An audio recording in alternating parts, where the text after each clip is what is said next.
நீங்க தான் பண்றீங்களாண்ணா? சரி சரி சரி, சிறப்புண்ணா, ரொம்ப சந்தோஷம். நாட்டு தர்மம் தான் பெருசு, தர்மம் தான், தான தர்மம் தான் பெருசு. அது ஈடு எதுவுமே கிடையாது.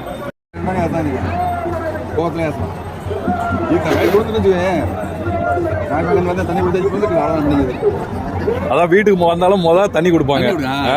என்னதான் நம்ம மேல ஒரு ஹார்டா வந்தாலும் ஆக வந்தாலும் கூல் ஆயிருவாங்க. எல்லாருமே இது மாதிரி இறங்கி வந்து செய்யணும்ல. தானம் தர்மம் அதுவும் பக்தர்களுக்கு செய்யும் போது அது வேற ஒரு சிறப்பு.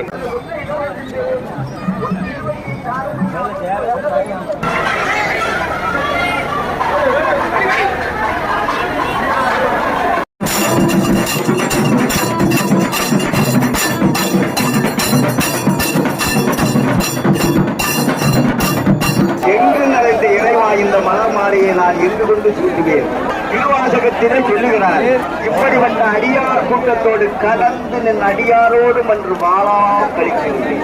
இந்த உலகம் என்பதை மயங்கி நான் உன் திருவடியை அடைய விடாமல் நான் பலகாலம் பாலனாய் கழிந்த நாளும், பனிமலர் கோதை மாதம் மேலாய் கழிந்த நாளும், மெரிவோடு மூக்கு வந்து போலனாய் கழிந்த நாளும், இந்த திருத்தேர் திருவிழாவை காண வேண்டும் என்பதற்காக நான் ஓடோடி வந்தேன். அப்படிப்பட்ட ஞான வீதிக்கு நாம் வந்திருக்கிறோம்.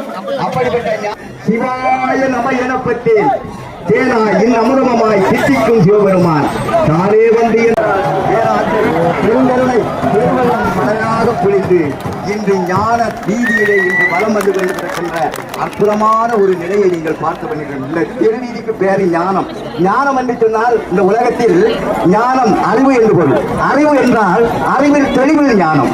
என்ன அறிவில் தெளிவு ஞானம்? இந்த உலகத்தில் நாம் பிறந்தோம், உன்னுடைய கருணையால் பிறந்தோம். தெய்வம்